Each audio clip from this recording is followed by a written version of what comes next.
Oh, yes. Welcome to the Bachelor in Paradise special edition of the podcast. Yes, of the Bachelor Universe podcast, that is. This is going to be a recap of the entire season of Bachelor in Paradise. Because if we were doing this on a weekly basis, we'd probably go insane with the twists and turns. This season, there was a special 2-night event of Bachelor in Paradise. Every week we got a Sunday night, 2 hours, and a Monday night hour, followed by an after show. So this year it was a big Bachelor in Paradise marathon-like season with too many episodes almost to deal with. By the way, guys, that intro is the best intro ever on a Bachelor show or any show. It's just tremendous. So, thanks for the clip, ABC, for providing that to us on a weekly basis. Kudos to ABC with coming up with a very clever, creative entrance for the show. It's really cool. It changed every week, had different contestants on. So, for those of you who might have not watched any episode or a bit unfamiliar with Bachelor in Paradise, these were the contestants this year from the show. You had Jade Roper from Bachelor Season 19, or as Chris Soule's season, Tanner Tolbert, who was from this previous season of Caitlyn, Samantha Steffen, yes, she was from Season 19 also, from Chris Soules. No one remembered her. She was very unnoticeable. Well, that changed in Bachelor in Paradise. You had Nick Peterson, Bachelorette Season 7. No one remembers him. Rebecca Ferguson. Yeah, Rebecca from Detroit, Michigan. I mean, Cassandra Ferguson. Rebecca Ferguson. Ooh, it's a different person. But Cassandra Ferguson, she was from Season 18 of The Bachelor. Yeah, that would be it's okay. Juan Pablo. Tenley Molzan. Oh boy, is she one of my favorites or what? Tenley is from Bachelor season 14. Just my favorite. Ugh, Tenley. I have like hearts in my eyes right now. Joshua Albers. Yes, we remember the Idaho welder from this past season of Caitlyn. Carly Waddell, season 19. Chris Soules. Kirk DeWitt. Yeah, Kirk. Bachelorette season 6. No one remembers. Ashley Salter. Oh, crazy Ashley. Season 19. Chris Soules. And Amber James from also Chris Soules season. Bartender from Chicago. Jacqueline Swartz, season 16 of The Bachelor. I think it was Ben's season. Yeah, not very memorable. Chelsea Webster, she was from season 18. Juan Pablo. Mikey Tenorelli, season 9 of The Bachelorette. He's a plumbing contractor. There you go. Then you have Mackenzie. Yes, Mackenzie, the ghost alien worshiper or fan from Chris Soul season. Dan Cox from Bachelorette season 9. Ashley I. Yes, Ashley I from Chris Soul season. Crier, crazy Ashley. Well, she's all their crazy Ashley. Jared Jared, my favorite. The preteen looking guy from with a very scruffy, awful facial hair from Caitlyn's season. Julia Kinney, yes, the mom from Season 19, Chris Soules. There's a trend. You guys see it's Caitlyn and Chris Soules season pretty much. Joe Bailey. Now, we probably don't remember him that much from Caitlyn's season, but you will remember him on Bachelor in Paradise forever for the impact that he made. Crazy Joe. Chris Bukowski. Of course. He's a fixture on the Bachelor shows. Claire Crawley. Another fixture. The raccoon whisperer. Everyone loves Claire from from on Pablo's season. Megan Bell from Chris Soul season. Mm-hmm. JJ Lane. Yes, JJ. The man who invented villaining. Yeah, Villains,ville. He's here. Jonathan Holloway made an appearance from Bachelorette season 11. Mm-hmm. Jonathan was here too from the previous season of Andy. Then we have also, well, actually, no, Jonathan Holloway was not from Andy. What am I talking about? He was from Caitlyn's. Well, it wasn't that memorable. Michael Garafola, season 9, Bachelorette, federal prosecutor. So, yeah, you better not mess with this guy anywhere. Then you have Lauren Iconetti. Yes, Ashley I's sister, who has no previous Bachelor experience. She's the mistress. She made her appearance. And Jillian Anderson. Yep, Chris Soul season, news producer from Washington. So there you go. That's a pretty heavy cast, not like weight wise, but just numbers wise. A lot of people on this season's Bachelor in Paradise, a lot of ins and outs. Um, and yeah, so they were there. There you go. And they, of course, did not come at one time. They were all sprinkled around at different times, come and go. The beginners were the I guess I would have to say the ones that start off the show were Jade, Tanner. You had Tenley, Carly, Kirk, I believe. Then you had Ashley I and her sister debuting the show, Jared. Those were the originals. Claire shows up in episode 2. JJ makes an early appearance on the show. So, those were the ones that started off the show. Now, who ended up making an impact this season? Clearly, this season was all about Jade and Tanner, in a sense. They had their romance that actually worked and lasted a long time. They kind of started off with each other, but it was definitely three people that kind of threw things into the washer, say the least, that had a lot of turmoil, and that was for sure, no question, Joe Bailey.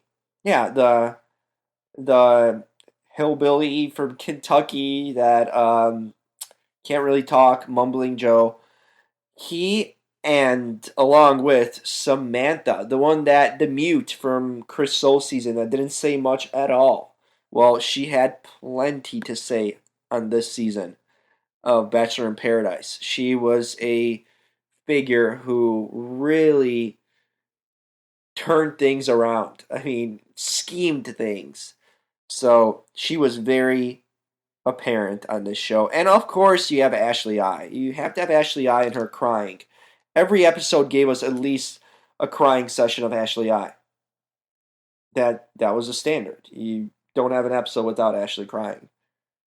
And of course, you had appearances by the other Ashley, Ashley S. Being less crazy. How about that? She actually develops a romance with Dan. And you actually think they're gonna hit it off because they have some good romantic dates and experiences together, but that falls apart once he notices a crazy side. So that was eventually going to come out sooner or later. Lauren Iconetti, Ashley I's sister. Why is she on the show? That was the first thing. Like, so we can now bring family members apparently. So hey, I have a friend from high school maybe that I could call up and bring along. Weird. Not sure why she was there. She seemed out of place since day one. She was probably the youngest person there, and just didn't fit in. I mean, at all. It just seemed like someone that didn't want to be there in a sense and didn't care for being there. But she was there, and she was a package deal with Ashley I, meaning that if one got a rose, both got a rose. If one of them didn't end up getting a rose at the end of the day, then the other one would go home together with her. So they were a package deal, like Siamese twins. Um, so that was that. Lauren didn't last too long.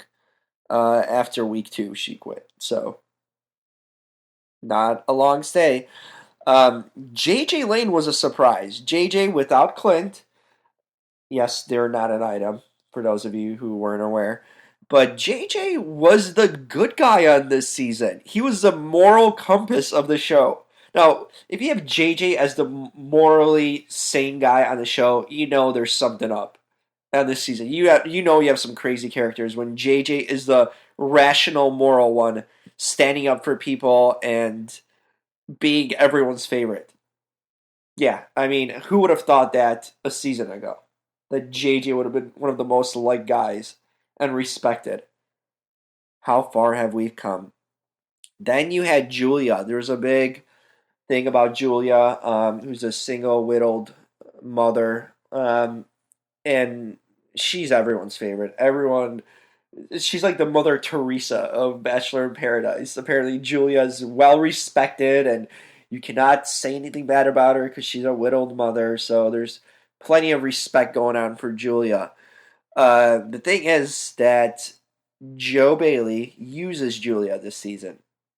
He uses her in a sense that he keeps on telling her that he likes her and goes on dates and they trade roses, only to keep himself in the game just so Samantha can come and be Joel's girl. Now, what we learned this season was that there's a lot of scheming going on. Apparently, this Nick Vale thing that he did with Caitlyn spawned off a event that will be forever linked to Bachelor, which is making connections through Twitter before being casted on the show. So apparently now the way to really find love, Bachelor style, is to tweet at other contestants and make connections that way. We saw Nick demonstrate that with his Twitter romance through social media with Caitlyn, and then he ends up on the show. And then same thing Joe was doing with Samantha, and we then learned there were many more people that did that with Samantha. Nick Peterson had a relationship with Samantha, also online. And that's the way to kind of strategize. That is the new way of strategizing getting on The Bachelor. Talk beforehand, form some sort of relationship or promise, and then come on a show and try to make your stay as long as possible and using someone else for a rose. And Julia was the victim of that this season. So everyone hates on Joe. Joe ends up just being the baddest man out there. Getting in fights with JJ, getting in arguments with everyone, getting in fights with guys like Tanner. Joe was really the controversial figure. Yeah, who would have thought that? That Joe would have been the one. I mean, the guy that mumbles. This is the same guy was mumbling. You couldn't understand anything that he said on Caitlyn's season, and here he is, the focal point of Bachelor in Paradise. So we had about like 3 to 4 weeks of Joel and Samantha saga. How they would scheme their way to staying, everyone hated them being isolated from the group, and then Samantha turning on Joel and completely using him for all these weeks. And then she becomes the biggest villain on the show. Like, who would have thought Samantha would have been the biggest villain? The girl that didn't say a word, that somehow lasted through a few episodes on Chris Soule's season. She became the master manipulator. She had the Samantha spell that every guy would fall in love with her. I mean, we had Besides Joe, we had obviously Nick Peterson falling for her. You had guys like Dan leaving Ashley S to just try to find a romance with Amber briefly, and then he was all about Samantha. So you had these guys just falling for Samantha for whatever reason. She just had this magnetic pull to get everyone to like her. Um, it was unbelievable. Unbelievable how she just manipulated or cast a spell on all these guys, and apparently it worked.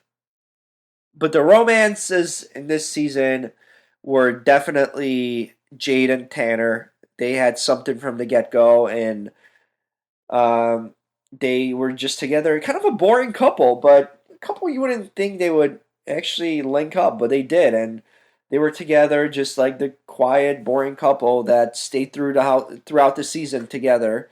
You had in what might be the shocking development in this season of Bachelor in Paradise was the love for Jared, the obsession with Jared. Yeah, the 12-year-old looking pre pubescent Jared was the love affection of most of the women in the house. We talk about like Ashley I just being head over heels, calling him the perfect man with a perfect face. Yeah, I'll let you like take that in for a moment. The perfect face. Jared, the busboy or waiter or whatever he is from Delaware. How? How is this possible that Jared became everyone's love affection? Oh, sorry, Rhode Island. Same thing. Delaware, Rhode Island. For those of you listening in those parts, sorry. But yeah, Jared became the affection of every woman's desires. Unbelievable. Unbelievable. Like, how does this happen? Jared was so liked and wanted. We talk about Ashley I just being head over heels over Jared, just an obsession of wanting to be with him, and she basically just claimed him from day one.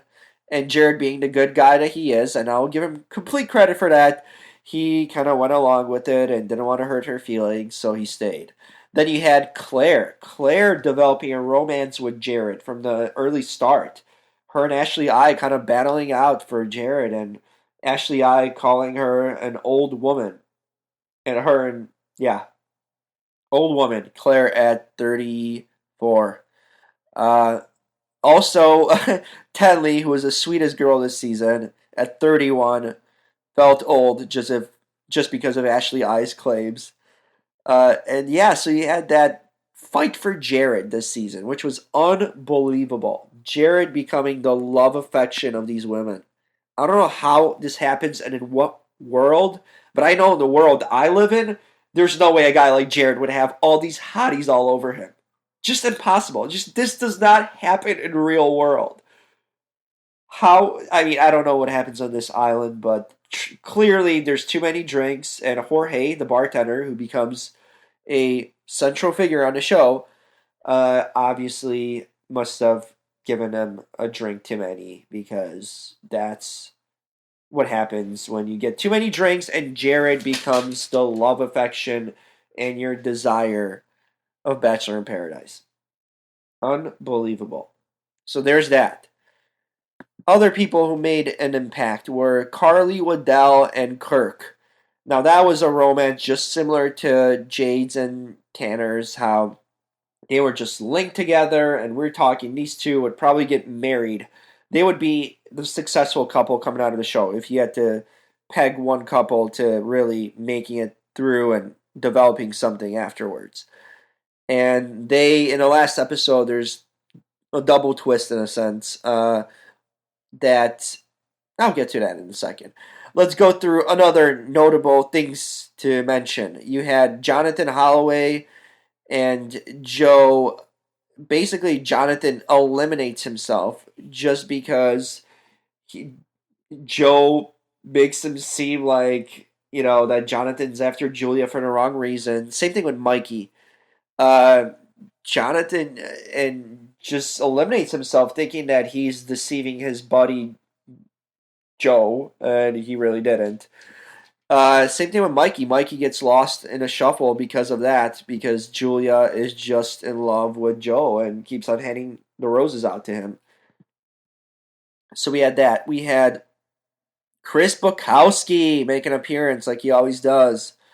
Chris Bukowski makes an appearance about not even a day lasting in paradise, getting drunk, hammered, giving away his date card to Joshua. And Joshua, we had him make incredible claims, such as him doing Molly. And there was a whole thing about him trying Molly and having wild nights in Vegas. Like, I thought this guy does not leave Idaho. Like, he's just like stuck in some welder shop. How does he even know about Molly and drugs? Unbelievable. But him and Tenley had a thing going. So Tenley and Joshua were an item, surprisingly, that lasted to the last episode, but until Tenley lets him go and realizes that, hey, what have I been doing with a welder this whole time from Idaho? I don't know, and that's why this needs to end. So she lasted towards the end. Jacqueline makes an appearance in the last couple episodes, and she tries to stir things up, and no one really cares because she's kind of relevant. She's like the uglier version of Paris Hilton, or in a sense, yeah, Paris Hilton light. That's Jocelyn. Then you had Cassandra stealing her and Justin having forming a connection, two single young parents, and they had a little thing going. Then you had, well, the Claire thing, which to everyone's surprise is Claire did not last long. Claire is gone by week 3. That's kind of fast for someone that's like a central figure of Bachelor history now. That she keeps on being like the face of Bachelor, craziness. And Claire kind of eliminates herself, and lets tells everyone that she's done and she's over this and all that. But I'd be willing to bet that Claire will be back. I mean, she just can't disappear, right?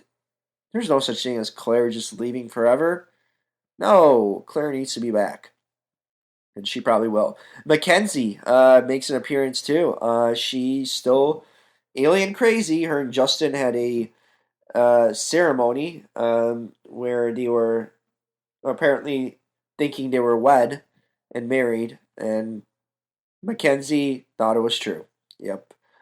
To no one's surprise, Mackenzie believing in things that aren't real.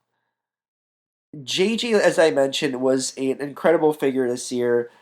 Lasted a while. Then he quit. He quits the show to pursue someone back home that he realized he had a connection with. Unbelievable. So this is someone coming on a show with a love back home.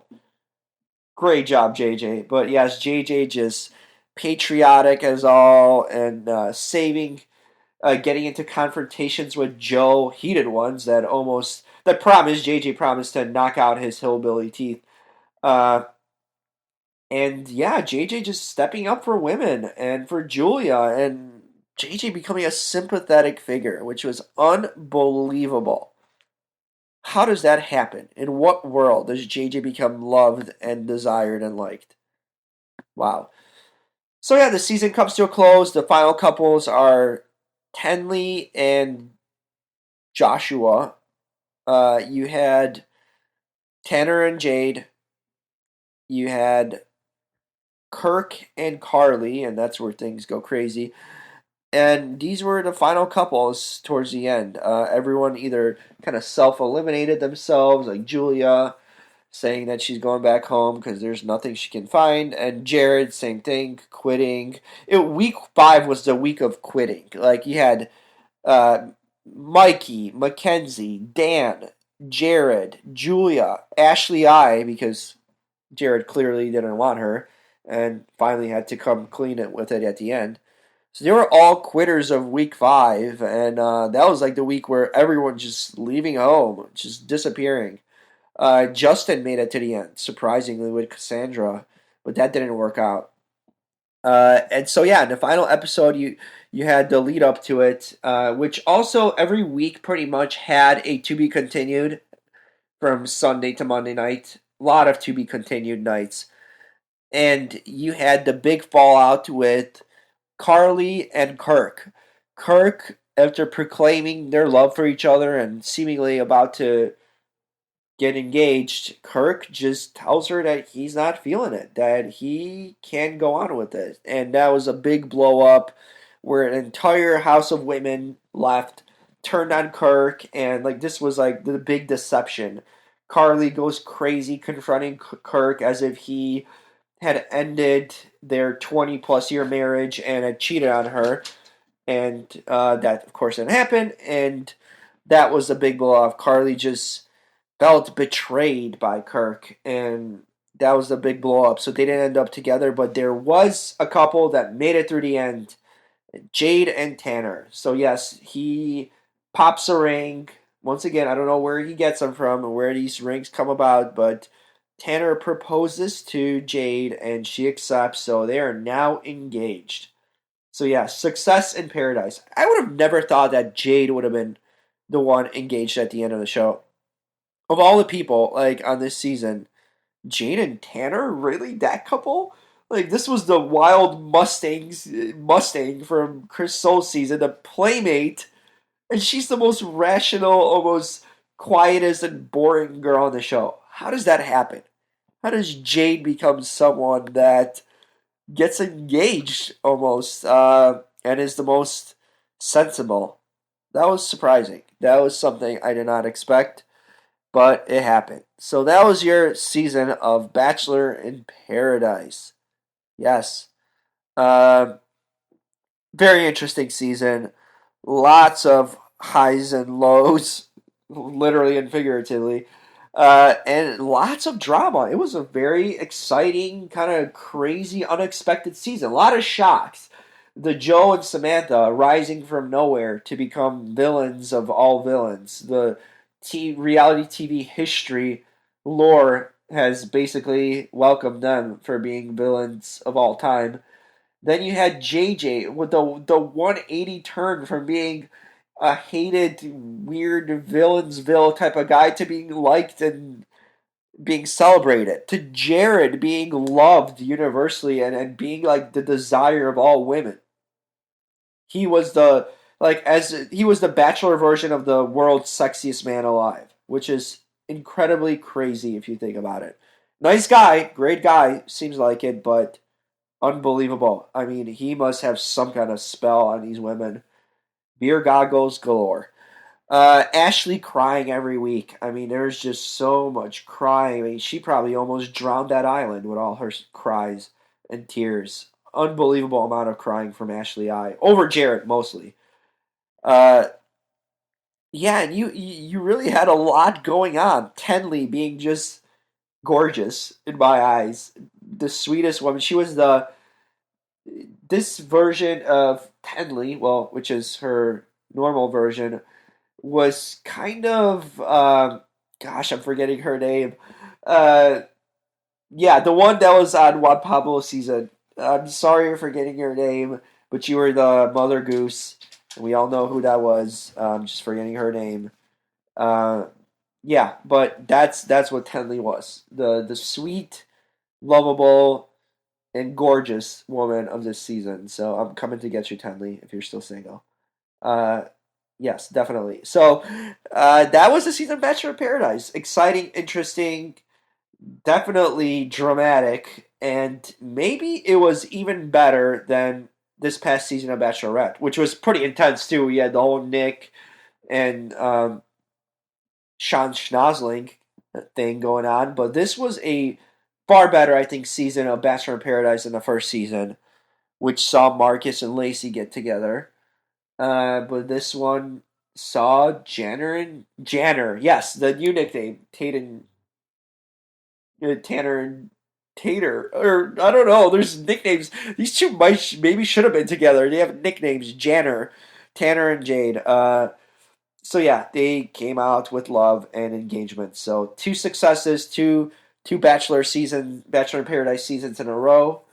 So it was well done. It was an interesting kind of moved. It was Bachelor overload. 2 nights is a bit too much. You have five. I mean, yeah, 4 hours a week in a sense of Bachelor back to back nights. You have 4 hours in back to back nights. That's a lot of Bachelor content to just take in, and that's what it was this season.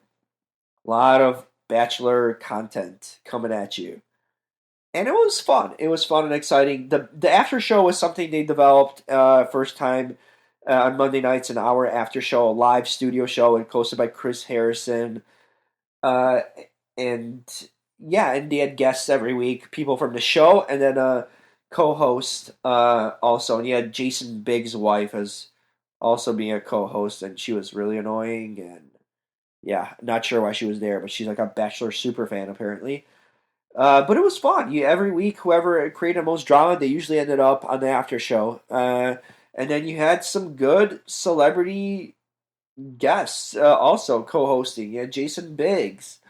You had you had some people from Scandal. You had some interesting co-hosts. I mean, you had James Gunn for goodness sake. James Gunn, the director of Guardians of the Galaxy. Yes, he was a co-host, guest co-host for a week. It's insane. Uh, Chris Jenner was supposed to be there, but she didn't make it.